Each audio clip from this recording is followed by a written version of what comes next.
Today, what we got going on, we're cooking up some lunch for a D1 basketball team, that being LMU. We're here actually in Coach Wilson's house, in his kitchen, about to throw down. Also, just so you guys know, all these food items that I'm making for this basketball team here, we've already made them previously on the channel. Links to all those videos will be in the description below. We got Chef John voiceover coming at you here while we're prepping down some of these chicken wings. We had about, I think, 7 pounds of chicken wings here that took out of the packaging, dried them off as best as we could, and then we took some of this spice rub that I actually made in a prior video on the channel before. Link to that's in the description below. But took all that spice rub, covered all these chickens up, and then I'm just gonna lay these out on a sheet pan here and get them ready to bake in the oven at about, I would say, 220 degrees until the chicken gets cooked 165 internal. Now, the reason we do this is so when it's time to fry and get that crispy skin on that chicken, we don't have to worry about overcooking or cooking it to the 165 internal again. We're just trying to go for that crispy skin on the fry because all the work's already been done in this oven. Right here, people, you know, we're getting sauce crazy. We're getting a little crazy with these sauces. You know, you got to chop up the onion. You can't build a good sauce if you don't have a good base, and onions build the best base. So right here, I'm making a beautiful red sauce, and I wanted a little bit of heat from that red onion, but the base is mostly this yellow onion, and that's just gonna add a nice onion flavor, build up all that onion complexity, and then that red's just gonna come in with a nice little bit of red onion heat to really round things out as you would. And then once we got all these onions chopped up, you know, it's time to put it into the big pot with a generous amount of olive oil here. I mean, like, really just go all out. And you're gonna wanna cook down this onion, throw in a little bit of garlic slices, and cook that together. I think I did about an hour and a half here. Very, very low heat. You're just going until these onions and garlic get lightly brown. Here, you're really just trying to develop those flavors in that onion and that garlic and pull it all out into that olive oil. You're just creating a beautiful base for this tomato sauce. And then once all these onions or garlic cooked down, we're gonna add in these cans of tomato. Well, those flavors of that onion and that garlic are really gonna infuse into that olive oil and that tomato sauce. Let's rip together this buffalo and we're gonna put on these wings. So you start with a generous amount of butter. You're gonna put that into a pot and really just break down that butter, start to get it a nice light browning.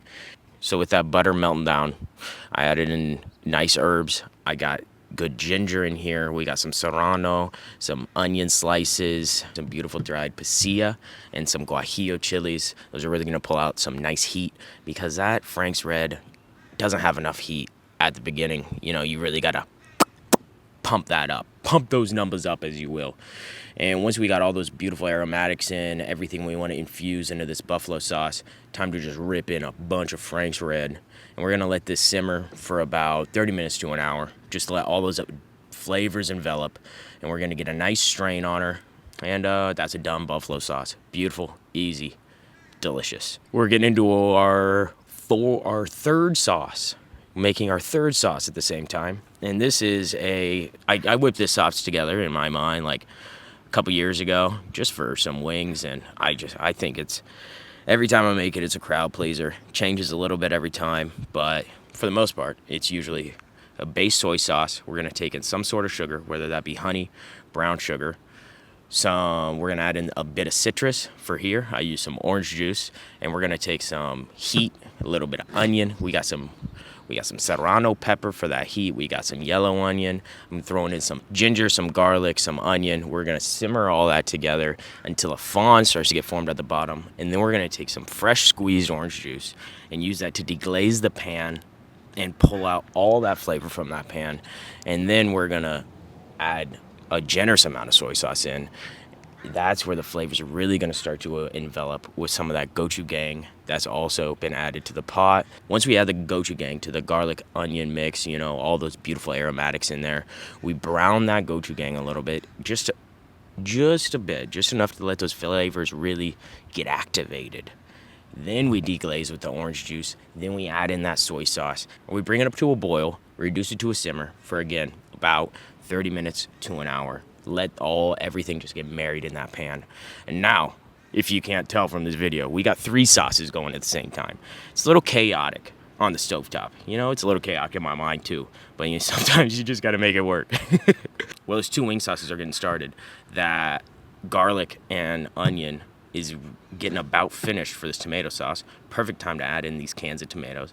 I'm adding in 4 cans of tomato, and then I'm gonna add half a can of liquid from each of those cans, so we get all the lovely tomato juices off of each one of those cans. And we're gonna reduce that down for about, again, hour and a half, and just let all those tomatoes get really nice and tender.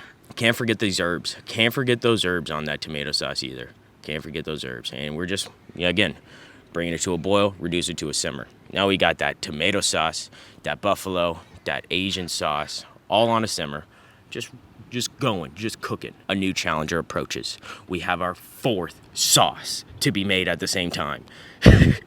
We're making a bit of a pesto. For this pesto, yeah, I'm doing a 1:2:8 ratio, which is 1 part pine nuts, 2 parts oil, 2 parts Parmesan, and 8 parts basil. I throw in a little bit of garlic, throw in a little bit of lemon, all that into a food processor, and we're just turning it on and letting her go. Blend it all up, season it with salt. It ain't complicated, but it's a 4 sauce going on at the same time in my mind, you know? When you're trying to cook a lot of things at once, you know, it might feel like you're getting a little overwhelmed, but just focus on one thing at a time, and really, it makes itself. You're just a facilitator at the end of the day. Nothing's too hard. And look at that. Beautiful, large amount of pesto sauce right there. Now that pesto sauce has been made, it's time to strain off all these other sauces. We got this beautiful buffalo sauce right here. Just trying to strain that through, get all those impurities out of that sauce. So we want a smooth, creamy, beautiful buffalo. And that's just what we're doing through the chinois right here. From this buffalo, time to strain the Asian sauce off. Again, she's been simmering for about 30 minutes to an hour, letting all those flavors envelop each other. We're just getting active. Oh my God, look at that. Beautiful nappe consistency. One of my favorite sauces I ever make. Oh my God, you really gotta try it for yourself. Look at that, just luscious sauce. After that tomato sauce has been simmering together in that large pot for about an hour, all those tomatoes are broken down and very tender. Honestly, we're just gonna take a potato masher to them, just start going to town. Break everything up, leave it a little loose. That's how I like my tomato sauces. But the sauce is gonna be thick, but those tomatoes are gonna be loose in there. Not a thick puree like it's going through a Vitamix, but just, you know what I'm talking about. There's a little bit of a in that tomato sauce. Once we break down all those tomatoes, that sauce is just good to go get stored for service. Now, people, this is really where the crunch time began.